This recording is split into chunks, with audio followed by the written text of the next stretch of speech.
The movie kicks off in the dead of night because of course it does. What better time for a horror story? Father Park, aka Uncle Priest, shows up, ready to battle a demon that's taken over a young girl's body. He clutches his holy book like it's a cheat code for fighting evil and starts reciting an intense prayer. Meanwhile, the girl's mother is outside the room, praying just as hard, probably hoping this exorcism comes with a money-back guarantee. Inside, the possessed girl isn't having a great time. Writhing in pain, she's convinced God ghosted her. But Uncle Priest stays strong, believing divine intervention is just around the corner. Suddenly, the mother hears her daughter screaming for help. Except, she's also accusing Uncle Priest of doing sketchy things. The mother storms in, ready to throw hands, but just as Uncle Priest turns to explain, the possessed girl pulls a ninja move, bolting out of bed and sprinting to the window. She flashes a sarcastic grin, because even demons have a sense of humor, and tries to swan dive out of the house. Uncle Priest lunges and grabs her, but plot twist. The mother? Yeah, she's the demon. Turns out this demon has VIP shape-shifting privileges. In full villain mode, it announces its next mission: rip apart Uncle Priest's family and send them on a one-way trip to hell, where bugs and rats will have a buffet on their flesh. Super dramatic, but demons love their monologues. Just when Uncle Priest processes that his family's on the demon's hit list, the possessed girl bites his hand like a rabid chihuahua, making him lose his grip. She plummets straight onto a sharp metal gate, which does exactly what you think it does. Uncle Priest turns back to confront the demon mother, but poof, she's gone. Because of course she is. Cue scene transition to a much less demonic but equally tense family drama. Uncle Priest's brother, creatively nicknamed Father, is moving to a new house with his family. Why? Because Uncle Priest's exorcism didn't go exactly as planned. And now, the whole town probably side-eyes them at the grocery store. In the car, his two daughters are having the classic, "whose fault was it?" sibling debate. The younger daughter is team blame Uncle Priest, while the older daughter, sister, is team give Uncle Priest a break. Mom, however, is fully on daughter's side because she already resents Uncle Priest for dragging their family into his holy ghost-busting side hustle. While they're all busy arguing, Baby Paul is peacefully napping, completely unbothered by the family drama. Must be nice. Fast forward, they arrive at their new home and start unloading boxes. Baby Paul grabs his favorite chair and starts zooming around the house like it's a racetrack. Meanwhile, everyone else is probably wondering if this place comes with fewer demons and better real estate karma. Weird things start happening almost immediately because, let's be honest, horror movies don't believe in warm welcomes. Daughter, while minding her business, notices a super shady truck parked at their neighbor's house. Meanwhile, sister stumbles upon a box filled with Uncle Priest's holy starter pack, crosses, prayer books, and probably some holy water. Just as she's about to take it inside, Mother spots her and shuts it down real quick. "Listen, I don't want to see any of your uncle's ghost hunting gear in this house. Take it to the basement and let it collect dust like everyone else's forgotten hobbies." That night, the creep factor dials up to maximum weirdness. A disturbing noise jolts father and mother awake. They peek outside and, oh great, their neighbor is up to something really bizarre inside his house. At the same time, daughter is having what looks like a sleep paralysis episode, but with extra hauntings. The next morning, mom wakes up in an unusually good mood. She puts up a family picture on the wall, except, plot twist, it's crooked. Who is this new, cheerful mom, and what did she do with the grumpy one from yesterday? Father, ever the perfectionist, straightens the picture before heading to work. Just as he's about to drive off, Baby Paul toddles outside to wave goodbye, and then, completely unprompted, calls Uncle Priest. "Hey, when are you visiting?" Meanwhile, Uncle Priest is having a full-blown existential crisis, and decides he's done with the whole priesthood gig. Another priest tries to console him, suggesting he do missionary work to distract himself from, that whole failed exorcism situation. Back at home, mother and sister are greeted by a horrifying sight, a dead, bloody cat hanging outside their window. Before anyone can react, daughter just straight up faints. Excellent timing. That night, father visits daughter at the hospital. Turns out she's not possessed, just sick. Big relief, but also a little suspicious. The family takes her home, only for father to find Baby Paul's beloved chair completely obliterated by the neighbor's truck. Now, father is fuming.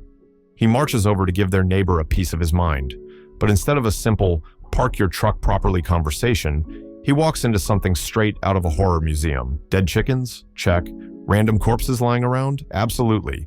A backyard that looks like a DIY cemetery? Oh, 100%. As he steps inside, the neighbor suddenly appears behind him, not saying a single word, just staring like a final boss in a horror game. Completely creeped out, Father drops the argument and heads home, deciding maybe it's best to let this neighbor do whatever weird rituals he's into. That night, the creepy noises return, this time waking up the whole family. Father has had enough and calls the police. He even shows them the evidence. Exhibit A, a photo of the brutally murdered cat. The police, being exactly as useless as horror movie cops tend to be, go to investigate only to find, surprise, the house is now perfectly clean. No dead chickens, no crosses, no backyard graveyard, nothing. It's like the house just gaslit Father in real time. Meanwhile, Uncle Priest is trying to have a normal Bible reading session when the demon decides to pop in for a casual haunting. This time, it takes the form of the young girl from his failed exorcism. The demon taunts him, saying his guilt is basically a free energy source for it. Suddenly, the entire room floods with blood. Because why not? But just as quickly as it starts, Uncle Priest wakes up. False alarm. It was just a nightmare. The trauma, however, very real. Back at the house, things take a super unsettling turn. Daughter, still recovering from her sickness, wakes up to Father acting really, really weird. First, he grabs her hair. Then he stares at her like she's a snack. Then, he just casually walks out like none of that happened. Daughter is shook. The next morning, the family sits down for breakfast. Daughter is silently glaring at Father, trying to process what the heck happened. Mom, meanwhile, snaps out of nowhere and violently slams food onto the table. Then, like she just remembered she's in a horror movie, she starts devouring her meal like a rabid wolf. Baby Paul, confused and probably traumatized, complains about the food. Bad move. Mom goes full rage mode and scolds him so hard, he bursts into tears. Elsewhere, Uncle Priest finally decides, fine, I'll do missionary work. The church hands him the young girl's necklace, which her mother had returned, along with an apology for blaming him. Later that night, Father returns home to find Mom acting completely normal again, like nothing ever happened. When he confronts her about her morning monster moment, she casually says, "Oh, I wasn't even home this morning. I was with a friend."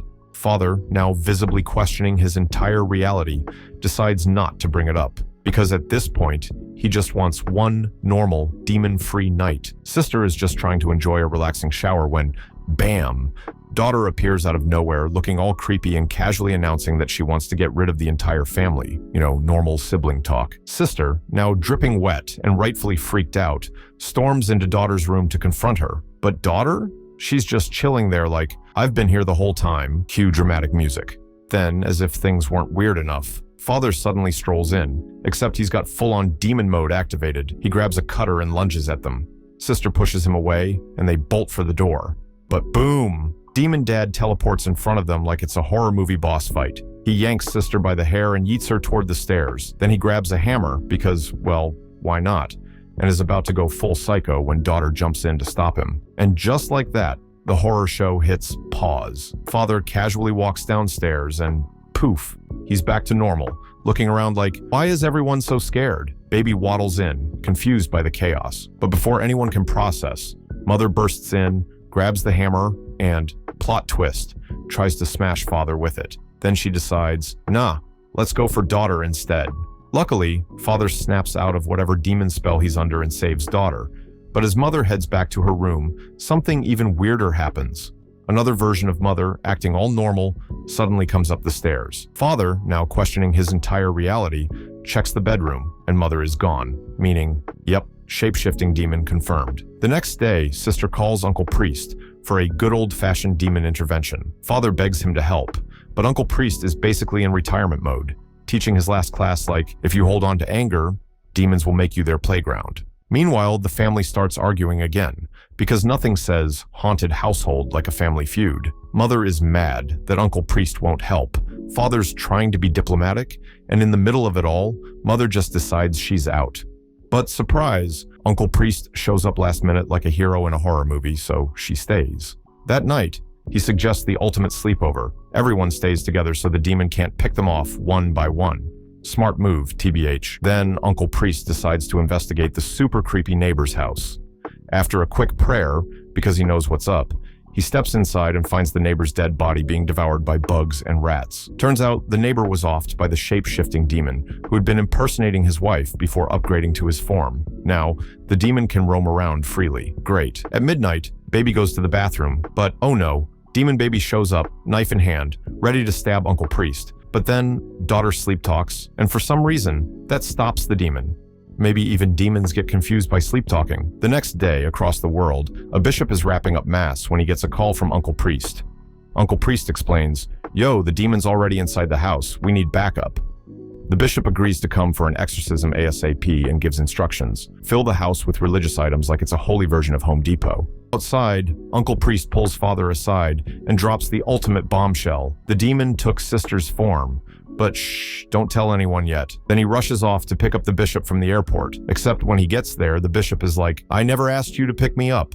And just like that, Uncle Priest realizes he's been played. The demon tricked him into leaving the family alone. Without wasting another second, he and the bishop race back to the house. Meanwhile, in the family's house, the daughter comes to the basement to get Uncle Priest's religious items. Suddenly, a demonic force pulls her inside the furnace. The furnace door instantly closes, and the fire starts to light up, burning her inside. Back to Uncle Priest. The demon is preventing them from arriving at the family's house. A group of crows flocks toward their car, distracting Uncle Priest while he drives. Shortly after, as he tries to avoid the crows, their car accidentally veers off the highway. After the crash, they suffer severe injuries, but Uncle Priest tries his best to crawl out of the wreckage. At the family's house, someone is knocking outside, so the sister tries to open the gate. Father suddenly remembers Uncle Priest's strict instructions never to let the sister go outside. In a panic, he smashes her head against the wall to stop her. After that, he tightly ties her to the bed, believing that she is possessed by a demon. Later, a bloody and injured Uncle Priest arrives at the house. He informs Father that they need to delay the exorcism because of the accident, as the bishop is unable to perform the ritual. Father, in desperation, forces Uncle Priest to proceed with the exorcism, but Uncle Priest refuses due to his guilt from a previously failed exorcism. Begging for help, Father pleads with Uncle Priest to exorcise Sister. Uncle Priest finally agrees, but before starting, he warns the family not to listen when Sister begs for help, as it is the demon attempting to manipulate them. When the exorcism begins, Uncle Priest repeatedly whips Sister, making her scream in agony. He then instructs Father to hold her down tightly while he continues the ritual. Meanwhile, rescuers finally arrive to help Bishop out of the crashed car. They also find Uncle Priest lying there. It turns out that the Uncle Priest performing the exorcism in the house is actually the demon, who took on his appearance to manipulate and torture the family. Back at the family's house, Mother begs to stop the ritual as she sees Sister suffering in pain. Father, however, pushes her away. Shortly after, he hears a demonic voice telling him that he is a worthless parent. This tricks him into believing that Mother is the demon. In response, he starts choking her, but she smashes his head with a jar to break free. Enraged, Father retaliates by smashing Mother's head against the wall, breaking their family photo in the process. Behind them, the demonic Uncle Priest grins sarcastically, enjoying the family's destruction. The demon finally reveals itself by releasing a terrifying laugh. At that moment, Father realizes that the entity before them is the demon. He tries to attack it, but the demon effortlessly slaps him against the wall. As the demon is about to kill Father, the real Uncle Priest finally arrives and begins performing a prayer. The demon instantly vanishes into thin air. Suddenly, they hear a baby crying in the basement and rush downstairs. They are horrified to find the daughter's burned body inside the furnace. Sister then walks down the basement stairs, crying. Father feels guilty for the pain she has endured. However, Uncle Priest holds a mirror up to her face, revealing that the demon is still inside her. He begins a prayer, but the demon mocks him. The demon then chokes Uncle Priest. In a desperate move, Father grabs holy water and pours it on the demon, causing it to suffer in pain. Uncle Priest seizes this moment to finally expel the demon from Sister's body. However, the demon manipulates him by overwhelming him with guilt. It then violently throws him against the wall. Shortly after, the demon uses its force to slam Father against the ceiling. To save Father from certain death, Uncle Priest makes the ultimate sacrifice. He performs a ritual that transfers the demon into his own body. His appearance begins to change as the demon takes hold of him. Knowing that he will soon be fully possessed, he breaks a cross and begs Father to kill him with it. Father hesitates, but Uncle Priest forces him to act by stepping closer. With no other choice, Father stabs him with the cross. The demon screams in agony as the sacred object pierces through its host. Finally, the demon is expelled and vanishes into the cross. Meanwhile, Father is in tears as he watches Uncle Priest slowly die from the stab wounds. Accepting his fate, Father turns his attention to his family. Despite their suffering, they share a heartfelt reunion, grateful that the nightmare is finally over. Thank you for watching. Please subscribe.